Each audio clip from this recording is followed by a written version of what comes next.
ګران اردوونکو السلام علیکم. دا د آل انډیا رادیو د بارانو خبرونو د پښتو څنګه ده. نن د 2020 میلادي کال د دسمبر د میاشتې 12 نیټه او د شنبه ورځ ده. زه ممتاز ولی تاسو ته د سیمې او د نړۍ تازه خبرونه وړاندې کوم. په پیل کې د خبرونو سرټکی.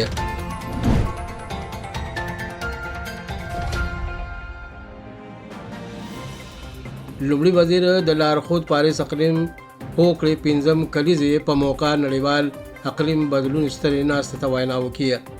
هند او ازبکستان په یوه ګډه بیانیه کې خپل استراتیژیک انډیوالي لا لوړې کچې ته د رسولو دوامداره ژمنتیا څرګنده کړله. هند وایي چې په تېرو شپږو میاشتو کې په LAC د چین ګام د دوه اړخیزو هوکړو څخه سرغړونه ده. د امریکای سترې محکمې د ټرمپ په ملاتړ د ټاکنو لغوه کولو هڅه رد کړله. هند او قبرص ترمنځ د دفتري سره مشورو پنځم پړاو مجازي حالت د لارې ترسره شوله. د هیواد کووډ-19 وبا د بیا رغېدنې شرح 94.89 سلنې سره ښه شوې ده. اوس بشپړ خبرونه واورئ. لومړي وزیر نریندر مودي نن لارښود د پاریس اقلیم هوکړې پنځم کلیزې په موقع نړیوال اقلیم بدلون سترې ناستې ته وینا وکړه. د پاریس تړون د ګڼ اړخیز اقلیم بدلون په بهیر کې یوه مهمه هوکړه ده. لومړی وار یو تړون کې هوکړې ټول هیوادونه یو عمومي هدف ته راغونډ کړي دي چې ځیرک هڅو لاس پورې کړي له دې امله چې د اقلیم بدلون مخه ونیول شي او د هغې اغېزې چاره وکړي شي. دا د اقلیم د بدلون په اړه حقوقي اړوند نړیوال تړون دی کوم چې 2015 میلادي کال د دسمبر په 12 نیټه په پاریس کې د ګوندونو د کانفرنس په 21مې ناستې کې 190 ګوندونو لخوا تصویب شوی و او 2014 میلادي کال د نومبر په 4مه نیټه پلی شوی. د پاریس تړون 15 کاله بشپړېدو په موقع په نوې ډیلي کې رسنیو ته معلومات په برابرولو پرون د چاپیریال وزیر پرکاش جاوډیکر وویل چې برطانیې نن یو مجازي نړیوال اقلیم ستره ناسته رابللې ده او لومړي وزیر نریندر مودي به هم په یادې ناستې کې ګډون وکړي. لومړي وزیر نریندر مودي او د ازبکستان ولسمشر شوکت میرزیویف د هند او ازبکستان استراتیژیک انډیوالي یو نوې او لا لوړې کچې ته د رسولو دوامداره ژمنتیا څرګنده کړې ده.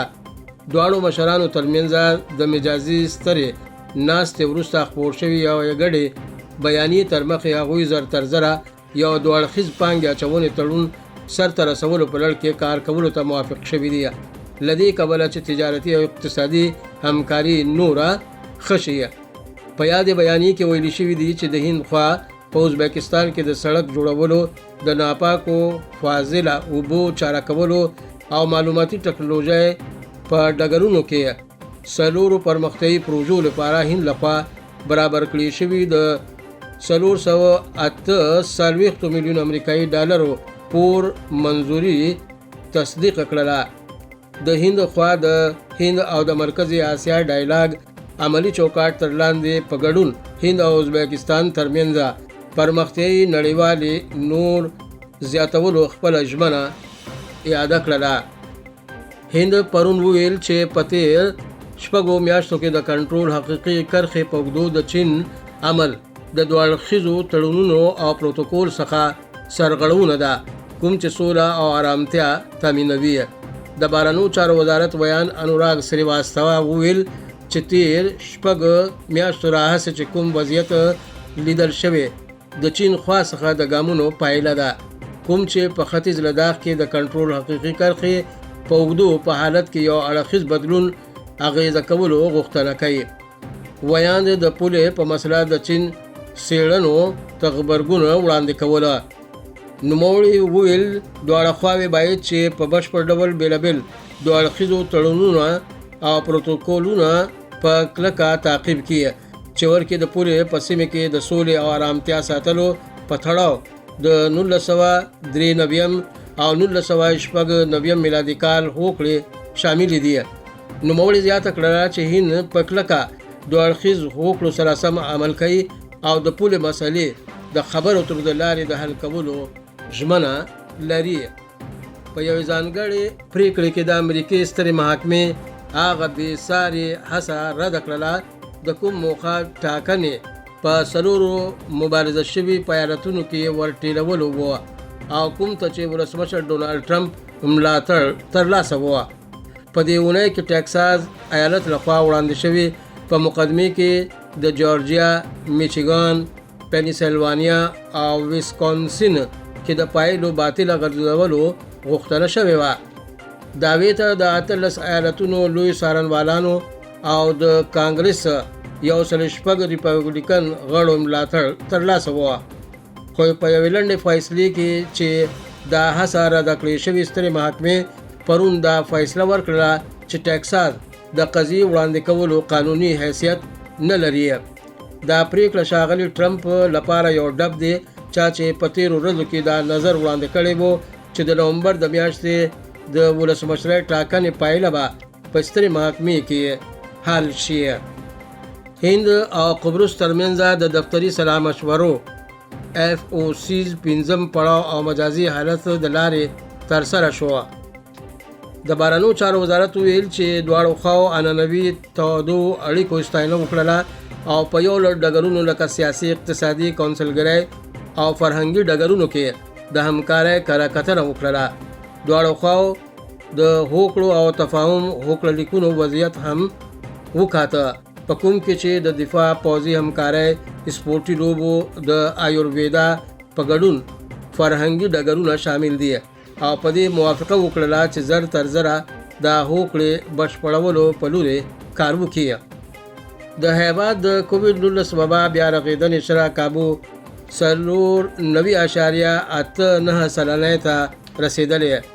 په تیرو 40 ساعتو کې د کووډ 3,000 او 490 ناروغان رغېدلي دي. د روغتیا وزارت ویل چې ټول ټال رغېدلي کسانو شمیر 93 لکو او 40,000 څخه اوښتی دی. اوس مهال د حقیقي قضیو پیټې د ټول ټال مثبت قضیو فقط 3.8 سلنې برخه تشکیلوي. دا وخت په هیواد کې فعال قضیو ټول ټال شمیر 3,950,000 او 819 دی. تیر 40 ساعتو په دوران د 10,015 قضیو خبر ورکړ شوی د کوم سره په هیواد کې د ټول ټال د مثبت قضیو شمیر 98 لکو او 6,000 څخه اوښتی دی. اوس مهال د هند د مړینې شرح 1.45 سلنې ده کوم چې په نړیواله کچه تر ټولو ټیټې مړینې قضیو کې یوه ده.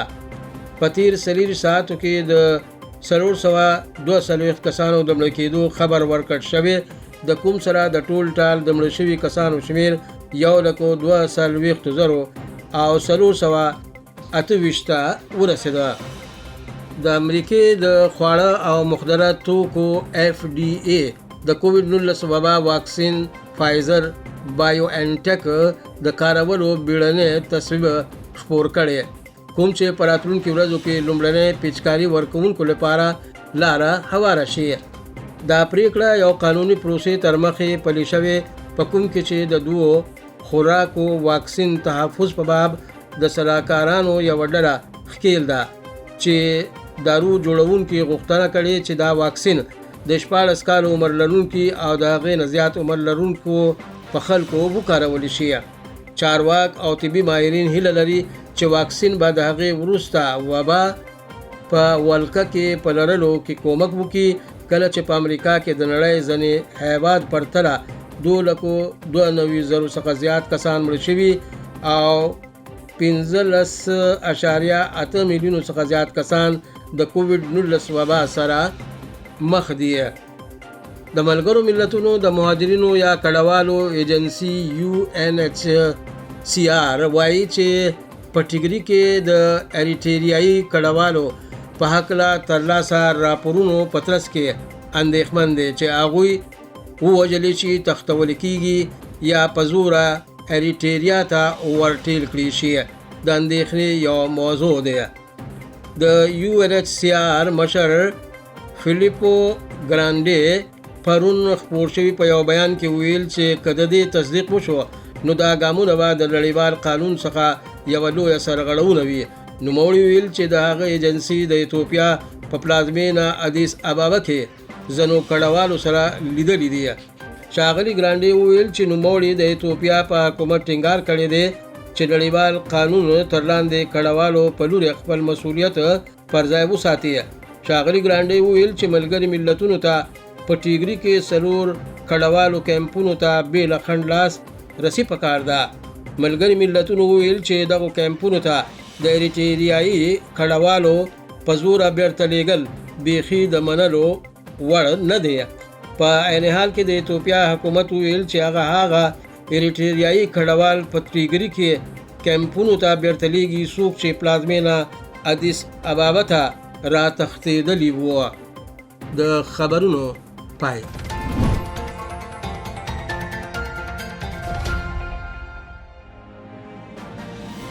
د نن سیاسي تبصره موضوع د پی ټی ایم پرمختګ او عمران کرایي لاندې پاکستان. لیکنا د ډاکټر اشوک بیرویا ژباړه پشپا کماری. لکه څنګه چې د 11 ګوندونو په ګډون د پاکستان ډیموکراټک غورځنګ یعنی پی ټی ایم د راتلونکي کال په جنوري کې په اسلام آباد کې للوی لاریون سترګې پټوي. د عمران حکومت نا آرامه ښکاري. دا د اکتوبر په میاشت کې شوی لاریونونو په غبرګون کې څرګندوي. لکه څنګه چې مخالف ګوندونه په پام کې لري چې د مرکزی او ولایتي شوراګانو له غړیتوب څخه استعفا ورکړي د پاکستان تحریک انصاف حکومت یعنی پی ټی آی نور هم اندېښمن شوی دی. د هغې وروستۍ بیلګه د یو وزیر لخوا پورې شوی سخت تورونونه دي چې پی ټی ایم د خپلو لاریونونو لپاره بهرنی فنډ ترلاسه کوي. د ټلویزیون په خبرو اترو کې نور وزیران هم د غرور احساس سره خیانت وکړي کله چې دوی د مخالف مشرانو په خپلو ټولو خورا مشهوره تورونونو تورنوي چې د داسې ځواک خودنه للارې د بخنه او ځواب غوښتنې ډېرې هڅې او بخنه غواړي. په وروستۍ مرکه کې عمران خان نشو کولای خپل رمې خکړي چیرې چې هغه ټینګار وکړ چې هغه به د فسادو مخالف مشرانو ته بخنه نه کوي او خبرداري ورکړ چې کسه هم د لاریونونو مخه به ونه نیسي خو د کووډ-19 قضیو په اړه وروستۍ فشار ته په پام سره حکومت به د هغو خلکو پر وړاندې اف آی آر درج کړي چې د دسمبر په 14 په لاهور کې د غونډې هلې ځلې کوي. یوازې 100 ورځو د مخه په ملتان کې د پی ټی ایم پیزا لاریونونه په جریان کې د عمران خان حکومت په ناڅاپي ډول ټولې ممکنه هڅې وکړي ترڅو مخالف د دې ناستې مخه ونیسي ځکه چې دا ډول لوی غونډې به د کووډ-19 خپرېدو لامل شي. د سپټمبر په 16 نیټه د خپل تاسیس راهیسې پی ټی ایم تر دې دمه په ګجرانوالا د اکتوبر په 14 کراچي د اکتوبر په 18 کویټا کې د اکتوبر په 25 پیښور کې د نومبر په 22 او ملتان کې د نومبر په 29 15 لاریونونه کړي دي. دا لاریونونه د اسلام آباد د تمې خلاف او د دې هڅې سره چې په لارا کې خندونه رامنځته کړي خو په پراخه اندازه خلکو پکې برخه اخیستې وه. د پی ټی ایم په 12 غوښتنه کې د اساسي قانون حاکمیت رامنځته کول د آزادو او عادلانه ټاکنو تضمین د پارلمان خپلواکه قضایه قوه په سیاست کې د پاکستان د پوز رول ودرول د ولایتونو د حقونو خوندي کول 18 ترمیم له ټیرریزم او افراطیت سره مبارزه شامل دي. د پی ټی ایم مشرتابه عمران خان یو منتخب لومړی وزیر وباله په دې معنی چې هغه د اردو لخوا د دوی ایجنډا د خدمت لپاره غوړه شوی او د هغه استعفا یې وغوښتله. دوی عادیا کوي چې د ټاکنو له پروسې څخه د عمران واک د راوستو لپاره د اردو لخوا خورا کار شوی دی. په داسې حال کې چې د پی ټی ایم ډیرو مشرانو غږ پورته کړي چې د اردو مداخلت تورن کړي. پخوانی لومړي وزیر نواز شریف په خپل مجازي آدرس کې د دفتر په وړاندې خپل انګیزه په ښکاره ډول ثبت کړي او د یو څه ځان غوښتونکو جنرالانو نومونه یې اخیستي د پاکستان د اردو مشرانو او آی ایس آی पाकिस्तान ला ओसने इक्तिसादी बहरान सरा मख दे पर जांगड़ी तोगा पर बलूचिस्तान कबायली सीमो आउ सिंध के द लक्कयो तोकमुनो तरमंज द नाकरारियो डेरे दल द इस्लामाबाद समदस्ती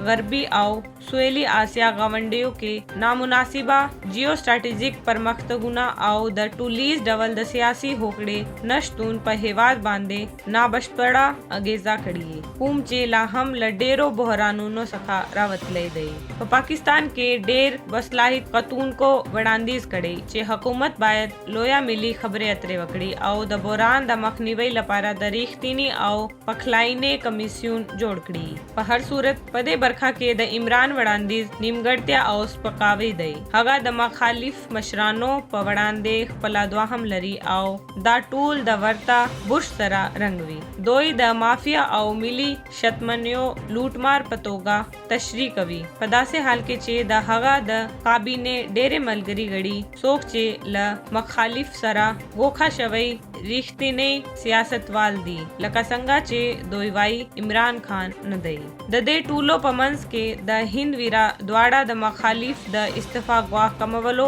आओ द खलको तरमंज द यवाले एहसास जोड़वलो लपारा रमंज तकेगी पाकिस्तान रसने द हिंदुस्तान लखवा द एहतमाई गलत ब्रेक अमलियातो आवाजो सरा मख दई चे मुमकिन द खलको पस्तरगो के द उर्दो लेवाल त्या रापोर तकड़ी यवाजे द पखलाइन रूहिया दनना आओ बहर द्वाड़ा द पाकिस्तान रातलून कई खोंदी कवलाइशी